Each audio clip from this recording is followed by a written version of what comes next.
로마서 14장 6절부터 9절까지의 말씀, 귀한 말씀 같이 읽겠습니다. 우리 같이 한번 읽겠습니다. 시작. 나를 중히 여기는 자도 주를 위하여 중히 여기고 먹는 자도 주를 위하여 먹으니 이는 하나님께 감사함이요 먹지 않는 자도 주를 위하여 먹지 아니하며 하나님께 감사하느니라. 우리 중에 누구든지 자기를 위하여 사는 자가 없고 자기를 위하여 죽는 자도 없도다. 우리가 살아도 주를 위하여 살고 죽어도 주를 위하여 죽나니 그러므로 사나 죽으나 우리가 주의 것이로다. 이를 위하여 그리스도께서 죽었다가 다시 살아나셨으니 곧 죽은 자와 산 자의 주가 되려 하심이라. 아멘. 한 주간 한국 사회를 떠들썩하게 만든 사건이 있다면 아버지가 자녀를 총으로 쏴 죽인 사건, 충격적인 사건을 여러분도 접했을 것입니다. 프로파일러들의 이야기에 의하면 아버지가 자기가 가진 것을 빼앗겼다는 박탈감, 그래서 아내와 이혼 후에 아내가 가장 소중하게 생각하는 것들을 없애버리고 싶어서 자식을 쏴 죽였다는 것입니다. 그리고 자기가 갖지 못할 거라면 모두가 다 갖지 못하게 하겠다. 그래서 아버지가 자식을 죽이는 그런 끔찍한 사건이 일어나게 됐다는 것입니다. 가정의 끝이 어딘가, 도대체 가정의 악이 어디까지 침투해 들어올 것인가, 충격적인 사건이 아닐 수 없었습니다. 저는 그 사건을 보면서 책 한 권이 생각났습니다. 여러분에게 좀 소개하고 싶은데 육아가 두려운 엄마에게라는 책입니다. 이게 원제고 한국말로 번역된 것은 충분히 좋은 엄마라는 제목의 책입니다. 도널드 위니코트라는 사람이 쓴 책인데 이분이 아동 심리의 정신 분석의 선구자이십니다. 근데 이분의 말 한마디가 특별히 오늘날 이 시대의 가정을 이해하는데 결정적인 분기점을 만들게 됐던 그런 분이십니다. 자, 이분이 이런 질문을 던집니다. 이 질문이 유아 교육의 이정표가 된 질문입니다. 자, 어떤 질문이냐? 이런 질문을 해요. 만약 내가 부모를 선택할 수 있다면 나는 어떤 부모를 선택할 것인가? 라는 질문입니다. 여러분은 자녀에게 그런 질문을 해보신 적이 있습니까? 내가 부모를 선택할 수 있다면 어떤 부모를 선택할 것인가? 이 문제에 대해서 답을 줍니다. 나는 죄책감을 느끼는 부모가 좋다. 이러면서 완벽을 추구하면서 짜증을 내거나 또한 핑계를 대는 부모를 좋아하지 않는다. 나는 죄책감을 느끼는 부모가 훨씬 더 낫다. 이 얘기를 하게 된 것입니다. 그렇습니다. 부모는 무슨 일이 생기면 자기 책임으로 돌리고 싶고, 부모는 어떤 일이 있으면 자기가 짊어지고 싶고, 대신 눈물 흘려주고 싶고, 대신 아파주고 싶고, 대신 감당해주고 싶은 것이 부모의 심정일 것입니다.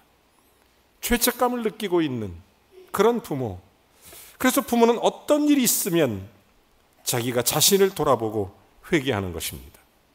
그게 부모죠. 불완전한 내 모습이지만 모든 걸 짊어지고 싶어하는 그런 부모. 그래서 나는 차라리 죄책감을 느끼는 부모가 좋다. 이게 유아교육의 이정표를 만든 사건이 됐던 것입니다. 저는 그런 의미에서 예수님이 정말 좋습니다. 예수님이 너무너무 좋아요. 내 죄의 짐을 먼저 짊어지시겠다고 높고 높은 보좌에서 하늘 낮고 낮은 이 땅까지 오셔서 내 모두 추악하고 냄새나는 모든 죄를 짊어지고 오히려 나를 사랑한다고 말씀하시는 주님이 너무 좋습니다. 우리의 죄를 짊어지시는 주님, 다 제 책임이라고. 우리의 모든 짐을 속량해 주시기 위해서 우리의 모든 짐을 십자가에서 지신 그 완벽하신 그 주님이 난 너무 좋습니다. 예수님은 심지어 죄 짓고 부인하고 도망갔던 베드로를 먼저 찾아가셔서 사랑한다고 그렇게 말씀해 주시는 주님이 난 너무 좋습니다. 아마 여러분도 동일한 마음일 것입니다. 우리는 우리의 인생을 다 이해하지 못합니다. 내 삶도 내 생애도 다 알 수 없습니다. 하지만 우리가 완벽하게 나를 사랑하시는 예수님이 계시다는 것, 이게 축복입니다. 이게 은혜입니다. 예수님이 나에게 있다는 것, 이거보다 더 좋은 게 어디 있겠습니까? 이런 문제에 대해서 어떤 목사님이 굉장히 고민을 했어요. 자기의 삶의 실화를 바탕으로 해서, 그래서 자기가 글을 하나 썼습니다. 놀라운 책이죠. 아주 유명한 책입니다. 이 책이 영화로도 나왔습니다. 흐르는 강물처럼 이라는 책입니다. 굉장히 유명한 그런 책이에요. 이 책은 자기의 실화, 삶의 경험을 바탕으로 쓴 책입니다. 이분이 아들이 둘이 있어요. 큰아들, 작은아들. 근데 큰아들은 효자예요. 근데 작은아들은 너무 말썽꾸러기입니다. 마약도 하고. 놀랍게 이분은 시카고 대학 교수이며 동시에 목사님이십니다. 목사님 자녀가 말썽꾸러기니까, 도널드 누굽니까? 이 사람의 그 이름이, 그래서 이 맥클린, 노먼 맥클린이라는 목사님이 이 둘째 아들 때문에 너무너무 속을 썩습니다. 둘째 아들이 마약을 해요. 근데 어느 날 이 둘째 아들이 마약하는 친구들하고 어울리다가 원인 모를 총에 맞아서 길거리에서 죽게 되는 것입니다. 자기가 아무것도 할 수 없었다는 죄책감, 아무것도 아버지로서 도와줄 수 없었다는 죄책감 때문에 다리가 풀려버리고 주저앉아버리고 마는 것입니다. 그리고 그날부터 입을 닫아요. 다른 가족들에게도 아무 말하지 않습니다. 죄책감 때문에, 아무것도 할 수 없다는 그 무거운 마음 때문에. 그런데 어느 날 큰아들이 아버지를 찾아가서 이렇게 얘기합니다. 아버지, 다 이해할 수는 없지만 아버지는 내 동생을 그렇게 사랑해 주셨잖아요. 그 말 한마디가 이 아버지의 마음을 엽니다. 그리고 이분이 펜을 들어서 글을 쓰기 시작해요. 그 글 내용이 뭐냐면, 강이 굽이쳐 흐른다. 굽이 흘러가는 동안 바위에 부딪히고 산에 부딪히지만 결국 바다로 흐른다. 나는 이 왜 굽이치는 강물이 왜 그렇게 흐르는지 이해하지는 못하지만 결국 바다에 이른다. 내 삶을 도대체 나는 완전히 이해할 수는 없지만 그래도 나는 너를 사랑했다. 그래도 나는 나를 사랑하는 예수님을 한다. 그러면서 이 아버지가 글을 쓴 것이 흐르는 강물처럼이라는 책의 내용입니다. 그리고 마지막 장면, 영화의 명대사, 이 세상 다 이해하지 못해도 나는 완벽하게 사랑할 수 있다. 여러분, 우리는 주님을 다 이해할 수 없어도, 주님을 다 알지 못해도 주님은 우리를 완벽하게 사랑하시는 줄로 믿습니다. 이 은혜가 오늘 저와 여러분에게 있기를 원합니다. 한 주간 동안 제가 붙잡고 기도했던 것은, 내가 이해할 수 없어도 주님은 나를 완벽하게 사랑한다는 내용이었습니다. 성경에도 보면 예수님도 이런 문제를 잠깐 고민하신 적이 있어요. 예수님이 2번 의문을 갖고 기도한 내용이 있습니다. 딱 2번 성경에 나와요. 한 번은 겟세마네 동산에서의 기도입니다. 아버지여, 할 수만 있거든 이 잔을 내게서 옮기시옵소서. 얼마나 힘들면 그런 기도를 하겠어요. 예수님이신데. 또 한 번 십자가 위에서 그런 기도하죠. 시편 22편 1절 말씀을 암송하는 것입니다. 나의 하나님이여, 나의 하나님이여, 어찌하여 나를 버리시나이까? 내 고통을 돌아보시지 아니하시나이까? 이것을 십자가 위에서 하는 것입니다. 예수님도 완벽하게 이해되지 않는 사건이었습니다. 하지만 그럼에도 불구하고 겟세마네 동산에서 기도는 아버지의 원대로 하시옵소서라고 맺을 맺고, 나를 왜 이렇게 돌아보지 않습니까? 라는 그 기도에는 테텔레스타이, 다 이루었다라고 매듭을 짓는 것입니다. 여러분, 우리 인생을 완벽하게 이해할 수 없습니다. 다 알지 못합니다. 어떤 상황이든 왜 굽이쳐 강물이 흘러가는지, 왜 굽이굽이 그렇게 물방울이 튀는지. 하지만 그래도 우리는 주님을 사랑하는 것입니다. 저는 이 말씀을 생각하면서 정말 주님 앞에 이렇게 고백할 수 있습니다. 다른 건 몰라도 예수님은 나를 아신다. 그래서 저는 이렇게 고백할 수 있어요. 예수님은 나의 주님이시요, 나의 그리스도시요, 살아계신 하나님이십니다. 주님은 나를 다 사랑으로 받아주시기 때문에, 완벽하게 내 죄책을 다 가져가시기 때문에, 십자가에 담당해 주시기 때문에, 아무리 우리의 인생이 강물처럼 굽이쳐 흘러갈지라도 바다에 이르는 것처럼 우리는 하나님께서 우리를 언제나 받아주시는 줄로 믿으시면 아멘 하시기 바랍니다. 이 주님을 믿는다면 우리는 주님을 사랑하면서 고백할 수 있습니다. 주님은 나의 주인이십니다. 나의 주님. 문제는 내 인생의 주인이 나라고 생각하면서부터 거기에서 인생의 본질적인 문제가 솟아나기 시작합니다. 인생의 주인이 나다. 여기서부터 문제가 꼬이기 시작하는 거예요. 오늘 저는 사도 바울을 보면서 이 인생 문제에 대해서 놀라운 해답을 주는 것을 볼 수 있습니다. 참 놀라워요. 저는 바울을 보면서 어떻게 이런 말이 가능한가? 똑같은 인간의 몸을 입고서 어떻게 이렇게 살아갈 수 있을까? 정말로 어떻게 이렇게 놀라운 말씀을 우리에게 전할 수 있었을까? 저는 굉장히 부럽기도 하지만 정말 놀랍기도 해요. 제가 그래서 바울을 연구했습니다. 사랑하는 여러분, 바울이 이런 고백을 하죠. 인생의 강물이 굽이쳐 흐를 때 이런 얘기를 해요. 오늘 본문 7절과 8절에 이렇게 얘기합니다. 우리 중에 누구든지 자기를 위해서 사는 자도 없고 자기를 위해서 죽는 자도 없도다. 우리가 살아도 주를 위해 살고 죽어도 주를 위해 죽나니 그러므로 사나 죽으나 우리가 주의 것이로다. 다 주님 것이다. 이런 고백을 해요. 여러분, 어떻게 이 말씀의 고백이 가능하죠? 우리의 인생과 삶이 다 주님의 것인 줄로 믿습니까? 그러면 여러분이 사나 죽으나 앉으나 서나 들어오고 나가나 모든 인생에 굽이굽이 어떤 강물이 흘러쳐도 내 모든 것이 주님의 것이라고 고백하실 수 있습니까? 여러분, 이 고백이 가능한 것은 딱 한 가지 방법이 있습니다. 딱 한 가지 방법. 거듭나야 되는 거예요. 거듭남. 저는 이 거듭남의 문제를 심각하게 고민했습니다. 예수 그리스도를 믿으면 하나님의 자녀가 됩니다. 의롭다고 칭해 주시는 것입니다. justification, 칭의, 의롭다 칭하는 것. 거기서 멈추는 게 아니죠. 자, 칭의의 단계에서 하늘나라를 볼 수 있을까요? 하나님을 경험할 수 있을까요?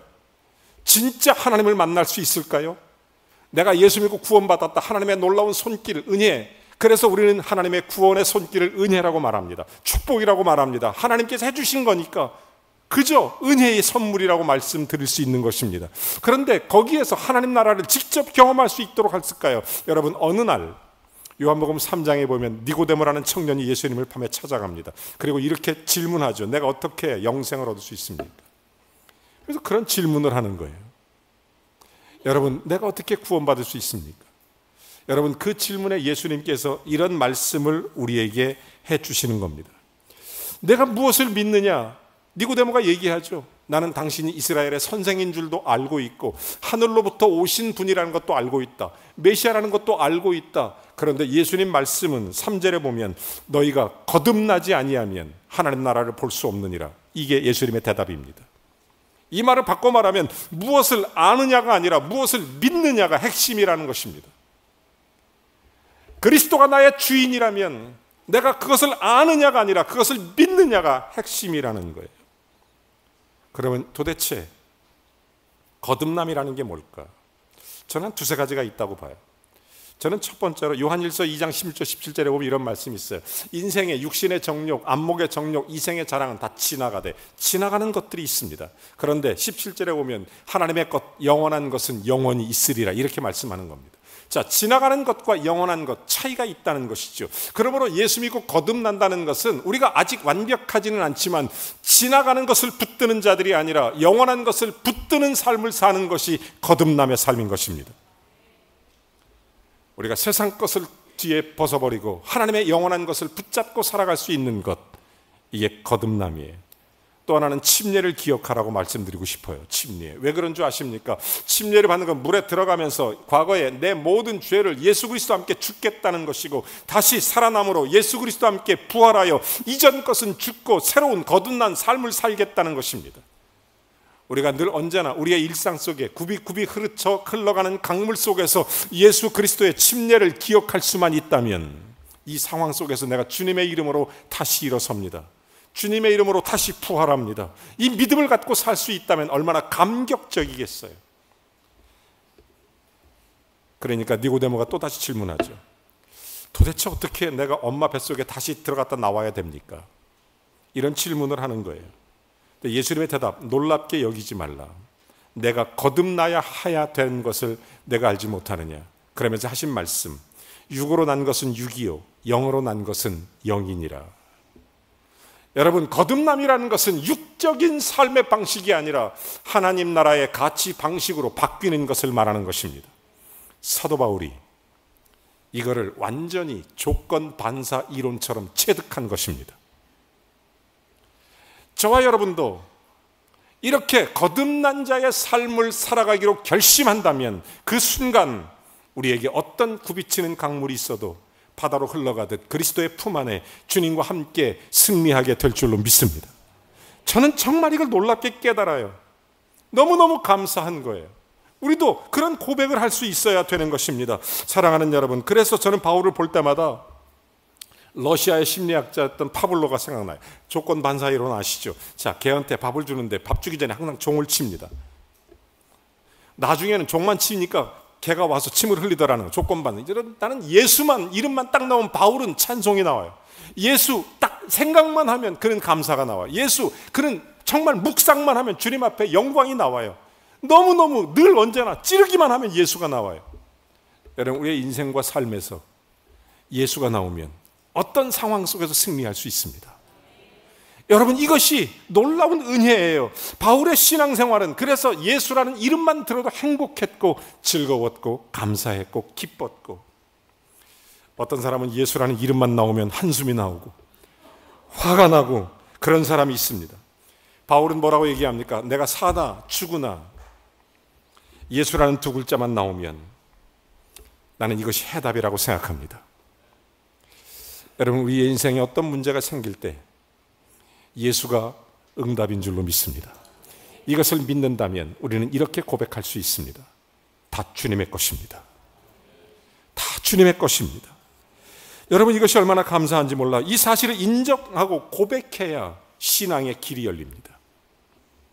이걸 믿는 게 정말 중요하죠. 왜 주님의 것입니까? 창세기 1장 1절에 보면 태초에 하나님이 천지를 창조하, 천지가 하나님 것입니다. 학개서 2장 8절에 보면 은도 금도 다 내 것이라. 우리의 모든 주어지는 물질 세계도 주님의 거라는 거예요. 역대상 29장 11절에 보면 천지에 있는 모든 것이 다 주의 것이로 소이다, 이렇게 얘기합니다. 여러분, 이 땅 아래 모든 것이 하나님의 놀라운 은혜의 작품입니다. 하나님의 손을 떠난 것은 아무것도 없습니다. 그런 의미에서 저는 적어도 첫 번째, 내 생명이 주의 것입니다. 여러분, 생명을 창조하신 분은 하나님이십니다. 창세기 2장 7절에 보면 하나님 말씀하시죠. 흙으로 사람을 만드시고 그 코에 생기를 불어 넣으시니 생명이 된지라. 여러분, 우리의 생명은 하나님께로부터 온 것인 줄로 믿습니다. 2025년인데 2060년이 되면 평균 수명이 96세에서 100살이 된답니다. 조금만 버티시면 100살 다 넘기십니다. 나는 우리 성도들이 건강하게 100살 넘기기를 바라요. 아멘 하신 분은 110살입니다. 문제는 뭐냐? 오래 사는 것보다 보람되게 사는 게 문제가 되는 세상이 됐습니다. 그런 의미에서 본다면 무병장수가 있고 유병장수가 있는데, 오래 건강하게 행복하게 사는 게 축복이죠. 이 축복을 다 받기를 바랍니다. 여러분, 그런 의미에서 본다면, 그런데 이 생사화복을 주관하시는 분은 생명이 주님으로부터 나왔기 때문에 생명이 주의 것입니다. 제 아무리 과학이 발달해도 사람의 생명을 만들거나 성을 바꾸는 일을 해서는 안 됩니다. 인간이 자신의 생명을 마음대로 취급해서도 안 되는 것입니다. 이유가 있다면 생명은 하나님의 소유이기 때문입니다. 생명은 하나님 겁니다.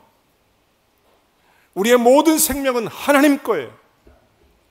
이걸 인정하셔야 됩니다. 여러분, 주님의 겁니다. 저는 두 번째로 소유도 하나님 거라고 믿습니다. 최근에 미국 대통령 하는 일을 보면 굉장히 궁금해요. 왜 이럴까? 왜 이렇게 세계를 힘들게 할까? 어지럽힐까? 때로는 좀 지나치다, 이런 생각이 들 때도 많이 있습니다. 하지만 미국의 배경을 알면, 미국 그런 정책을 조금은 이해할 수 있습니다. 미국이라는 사회는 굉장히 세계 제1의 대국이지만 경제 노이로제가 있습니다. 우리나라 IMF보다 훨씬 더 길게, 훨씬 더 아프게 겪었던 것이 1920년 경제 대공황입니다. 그때는 미국 사람이 수백 메타씩 빵을 하나 얻기 위해서 줄을 서야 했고, 일자리는 고사하고 모든 나라 전체가 쑥대밭이 됐던 그런 경제 불황을 겪었던 것입니다. 그래서 그걸 기점으로 해서 경제 정책이라는 게 만들어졌고, 그걸 초안으로 해서 지금까지도 유지되는 것이 미국의 경제 정책이라는 것입니다. 자, 1929년에 경제 대공황 때 미국의 경제 대가들이 시카고의 어지타워 비치 호텔에 모였습니다. 미국의 경제의 거물들입니다. 미국 최대 철강회사 대표, 가스회사 대표, 미국 증권거래소 사장, 미 연방 경제 담당 장관, 월스트리트 최대 국제은행 은행장, 이런 사람들이 많이 모였습니다. 자, 근데 20년이 지난 후에 경제 그 공황이 끝난 다음에 거기 모였던 사람들이 어떻게 됐을까요? 철강회사 사장 찰스 슈바츠는 파산해서 죽었고, 가스회장 하우스 홈즈는 정신 이상자가 됐고, 증권거래사장 리처드 휘트리는 교도소에 들어가 있었고, 연방경제장관 엘리트 폴은 뇌물수수로 감옥에 가 있고, 그 외의 사람들은 자살로 생을 마쳤다는 겁니다. 여러분, 인생에 두 종류의 사람이 있습니다. 내 것이라고 믿는 사람이 있고 주님 것이라고 믿는 사람이 있습니다. 내 것이라고 믿는 사람과 주님 것이라고 믿는 사람은 엄청난 차이가 납니다. 완전히 다르죠. 다윗은 하나님 앞에 마음에 합한 자라는 칭찬을 받습니다. 왜 그랬을까요? 그가 용맹스러워서 골리앗을 물리쳤기 때문에 그랬을까요? 아니면 지혜가 탁월해서, 용감해서, 어떤 이유 때문에 다윗이 그렇게 마음에 합했을까요? 이런 모든 것이 다 부수적인 요인이 될 수는 있지만, 저는 생각하기를 다윗은 늘 이런 고백을 합니다. 역대상 29장 11절 12절에 보면 이런 얘기를 하죠. 여호와의 위대하심, 권능, 영광, 승리, 위엄 다 주님 것입니다. 천지에 있는 모든 것이 다 주님의 것입니다. 하나님의 주권도, 그러면서 계속 이렇게 우리에게 말씀해 주시는 것입니다. 모든 것이 주께로 말미암지 않았으면 우리가 주의 손으로 받은 것을 주께 드렸을 뿐이니이다. 이렇게 고백하는 것입니다.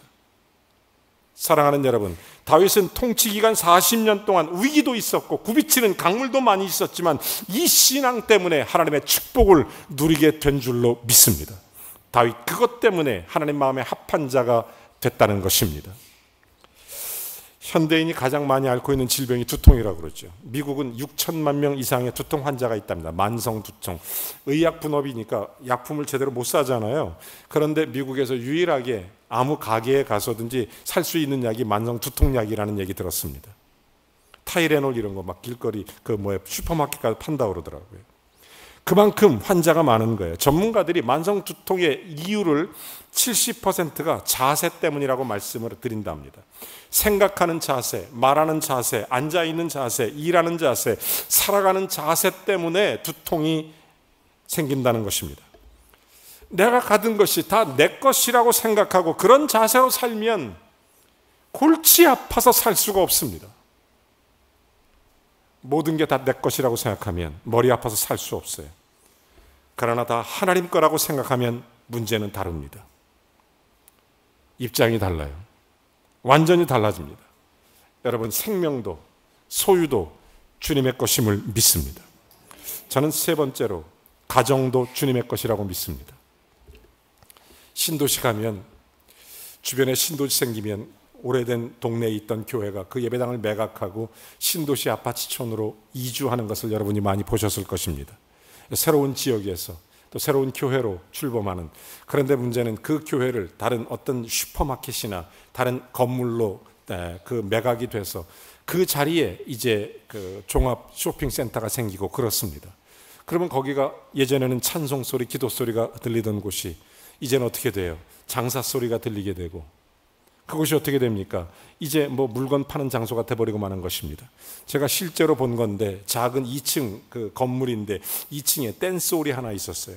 근데 어떤 젊은 목사님이 그 2층을 계약을 하고 거기다가 교회를 개척했습니다. 옛날에는 댄스가 흘러넘치던 곳에 지금 그곳에는 찬송과 기도 소리가 흘러넘칩니다. 여러분, 문제는 건물이 아니라 그곳에 누가 있느냐가 중요한 것입니다.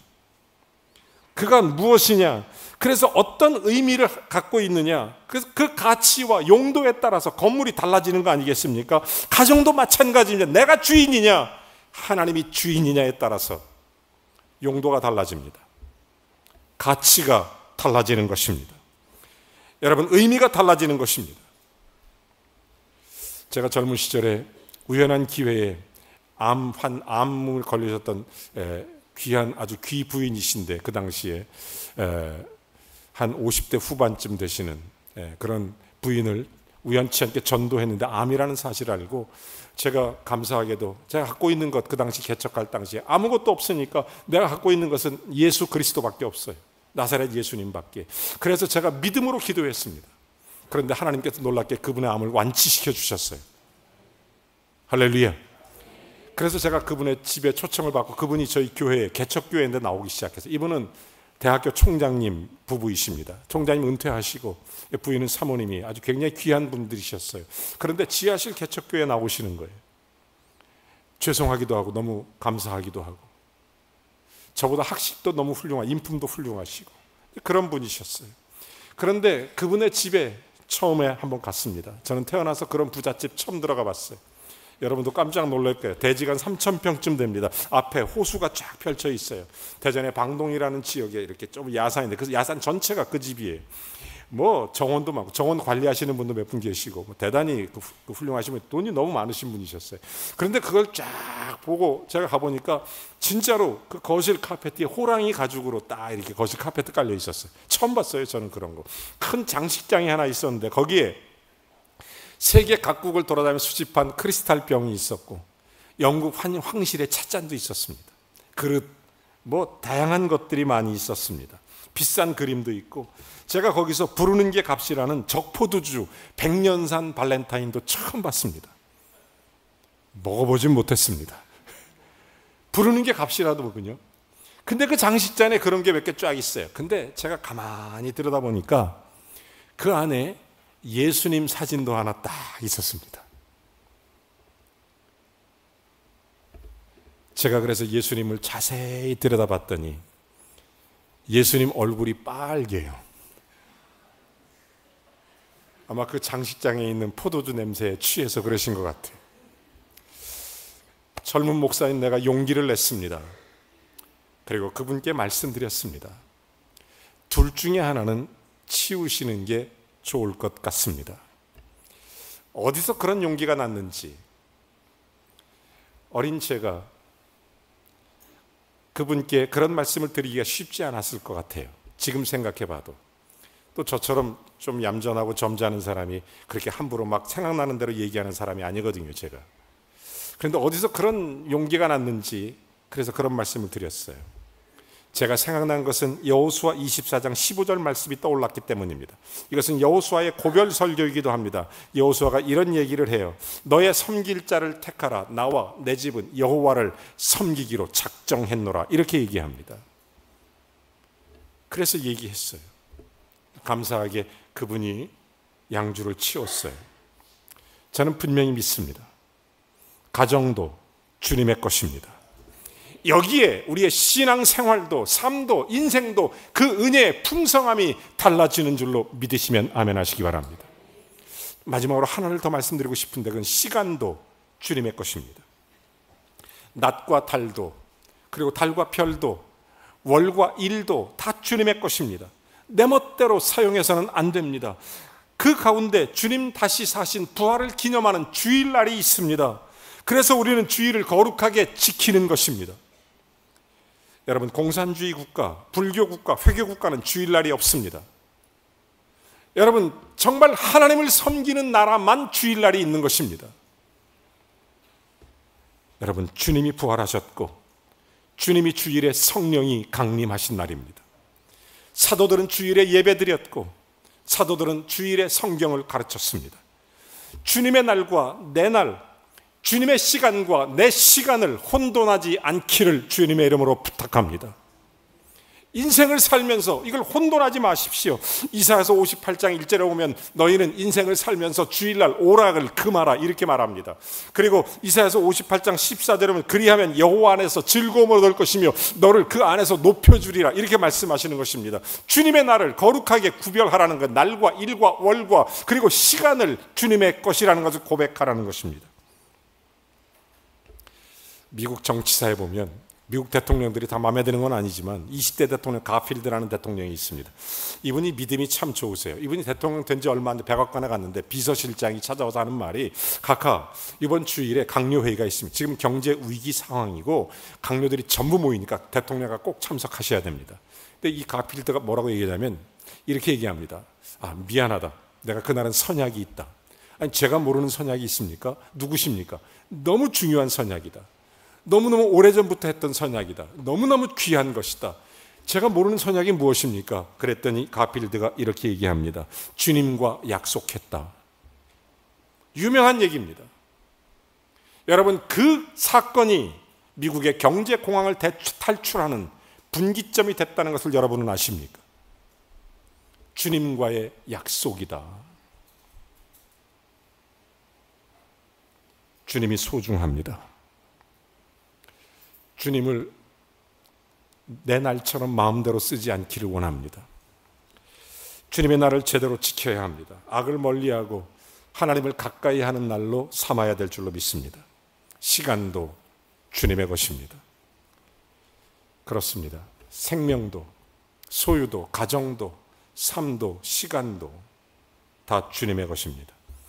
우린 이렇게 외칠 수 있어야 됩니다. 모든 것이 다 주님의 것입니다. 그러면 바울처럼 오늘 성경 본문의 말씀처럼 고백할 수 있습니다. 사나 죽으나 앉으나 서나 들어오나 나가나 다 주님의 것입니다. 우리는 그렇게 삶의 자리에 들어갈 때 거듭남의 삶을 살 수 있습니다. 그리고 진정한 크리스찬의 삶을 살 수 있습니다. 진짜 주님 주시는 행복과 인생의 참된 의미를 누릴 수가 있는 것입니다. 주님 것을 써주십시오. 주님 것을 사용해 주시옵소서. 이것이 헌신이고 이것이 사명입니다. 우리 함께 찬양 하나 같이 부르겠습니다.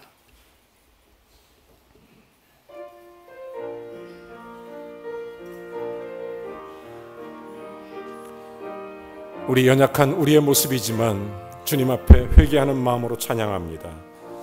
주님 것을 내 것이라고 고집하며 살아왔네. 금은보화 자녀들까지 주님 것을 내 것이라.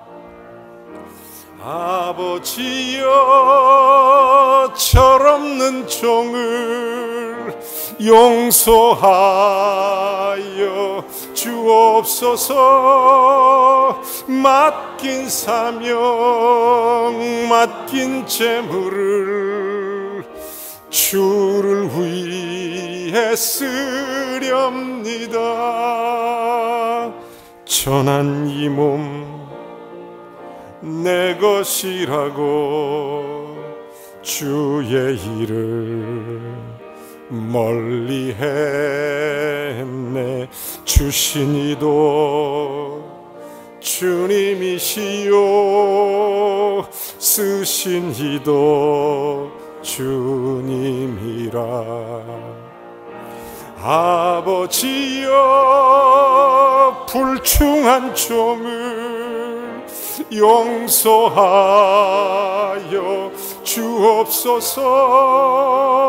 세상 유혹 다 멀리하고 주의 일만 하렵니다.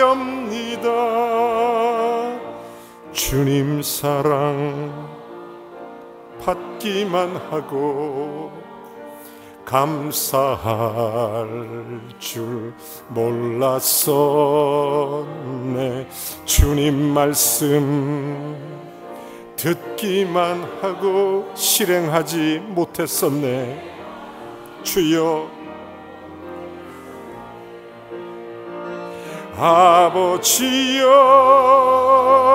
연약한 종을 용서하여 주옵소서.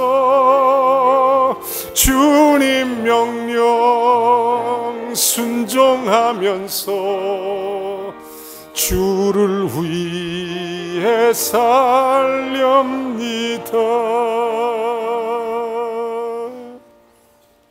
그렇습니다. 우리는 이렇게 고백해야 됩니다. 모든 것이 다 주님의 것입니다. 그것이 거듭난 자의 삶의 시작입니다. 많은 것들이 달라질 것입니다. 주님이 사용해 주실 줄로 믿습니다. 아무것도 두려워하지 말고 힘이 되신 여호와께서 책임져 주실 줄로 믿습니다. 이 시간 오늘 특별한 고백을 하겠습니다. 주님, 내 생명이, 내 소유가, 내 가정이, 내 시간이 주님의 것임을 고백합니다. 주여, 주의 것을 써주시옵소서. 주여, 나를 사용해 주옵소서. 이렇게 믿음으로 고백하는 시간을 갖기를 원합니다.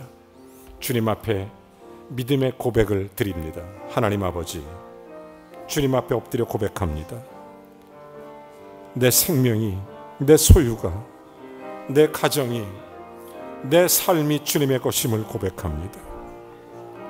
하나님 아버지, 그렇게 주님을 영화롭게 하며 주님을 나타내며 주님이 그런 자에게 주시는 축복을 주셔서 하나님이 친히 높이시리라고 말씀해 주셨던 약속들이 오늘 이 믿음의 결단과 고백이 있는 저들에게 하나님께서 응답하여 주시옵소서. 주님, 주의 영광으로 인도하여 주시옵소서.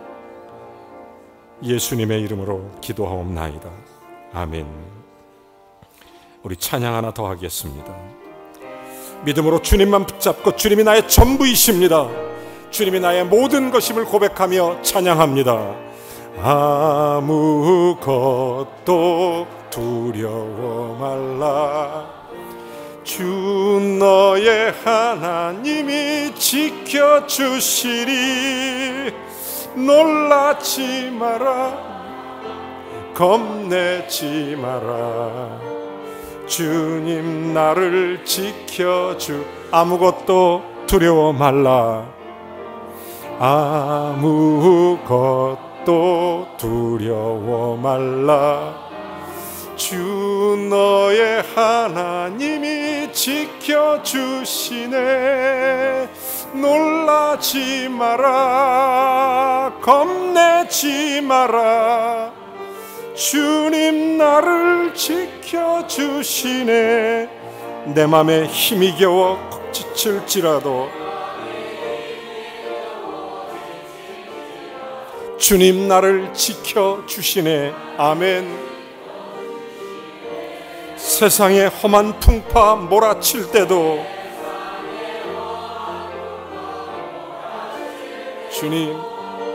주님 나를 지켜주시네. 주님은 나의 산성이십니다. 아무리 굽이쳐 흐르는 강물 같은 인생이라도 주님은 나의 반석이시고 요새이십니다. 주님은 나의 전부이십니다. 주님은 나의 소망이십니다. 나의 힘이 되신 여호와, 주님은 나의 산성, 주님은 나의 산성, 주님은 나의 요새, 주님은 나의 소망,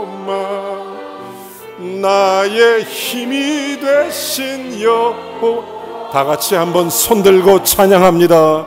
주님은 나의 나의 산성. 아멘. 주님은 나의 요새, 주님은 나의 나의 힘이 되신 여호와.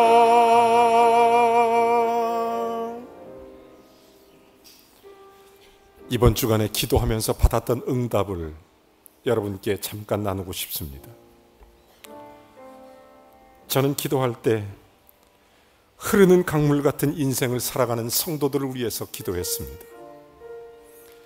결국 바다에 흘러가는 것처럼 결국 우리의 인생은 주님의 품에 있다는 것을 깊이 깊이 깨달았습니다.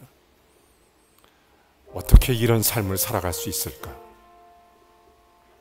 그게 진짜 거듭난 자인데. 그래서 기도할 때 주님이 저에게 이런 감동의 말씀을 주셨습니다. 내가 감당할 수 없는 인생의 무게를 나에게 건네거라. 내가 대신해서 내 모든 무거운 짐을 질 거란다. 잠시만이라도 허리를 펴고 마음 편히 숨을 내쉬거라. 내가 지금까지 버티고 견딘 시간이 헛되지 않으리라. 나는 너의 능력을 초월하여 너의 운명과 환경을 바꿀 수 있다. 내가 항상 너의 곁에 있단다. 사랑한다, 나의 자녀야. 더 귀중한 삶이 있단다. 주는 영이시니 주의 영이 계신 곳에는 자유함이 있느니라. 주님은 나의 주인이셨습니다. 하나님은 나의 주인이셨습니다.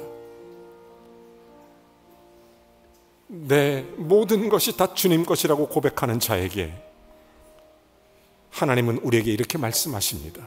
이사야를 통하여 내가 너를 귀히 여기며 높이리라. 저는 우리 모든 성도들이 주님 것이라고 고백하며 주님의 이름으로 견고히 서가는 거룩한 축복을 누리게 되시기를 주님의 이름으로 축원합니다. 다시 한번 기도합니다. 사랑의 하나님, 감사합니다. 오늘 내 삶을 고백하며 인생이 내 것이라고 오만하게 살았던 지난 날을 회개하고 내 삶의 모든 것이 다 주님 거라고 고백하며 주님 앞에 모든 걸 내려놓습니다. 우리의 운명과 환경이 주님 안에 손에 있습니다. 항상 우리 곁에 계시고 나보다 나를 더 책임지시는 주님, 나보다 나를 더 죄책감으로 바라보시는 주님, 나를 사랑으로 안아주시는 주님, 나의 하나님이라고 말씀하시는 그 주님, 주님은 나의 주님이십니다. 주님은 나의 모든 것입니다. 나는 주님을 믿습니다. 그리고 주님을 사랑합니다. 그리고 거듭난 자의 삶을 살기를 원합니다. 힘을 주십시오. 하나님 아버지, 주께서 그를 잡아 일으키시라는 말씀을 오늘 이 자리에 예배하는 모든 자들에게 주시옵소서. 예수님의 이름으로 기도하옵나이다. 아멘. 다 같이 일어나서 찬양합니다. 주님,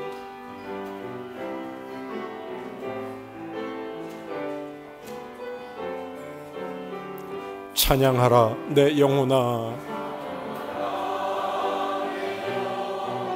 아멘. 찬양하라 내 영혼아, 내 속에 있는 것들아. 아멘에 있는 것들아 다 찬양. 감사하라 내 영혼아, 감사하라 내 영혼아, 감사하라 내 영혼아, 내 속에 있는 것 다 감사하라. 기뻐하라 내 영혼아. 아멘 아멘 아멘.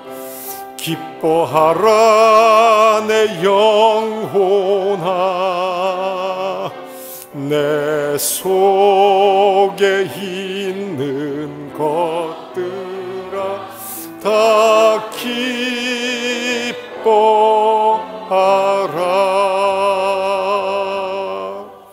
이제는 우리 주 예수 그리스도의 은혜와 하나님 아버지의 극진하신 사랑과 성령의 교통내주 충만하심이 나의 주님 나의 하나님이며 나의 모든 것 되심을 고백하는 복된 성도 머리머리 위에 주께서 그들의 생명을, 그들의 가정을, 그들의 소유를, 그들의 삶과 시간을 주께서 높여 주시기를 우리 구주 예수 그리스도의 이름으로 간절히 축원하옵나이다.